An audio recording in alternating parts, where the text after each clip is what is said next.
Meaning of indexation. Indexation.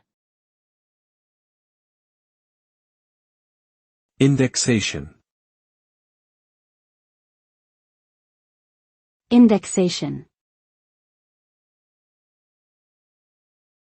Indexation. Indexation refers to the process of adjusting values or figures based on changes to a particular index.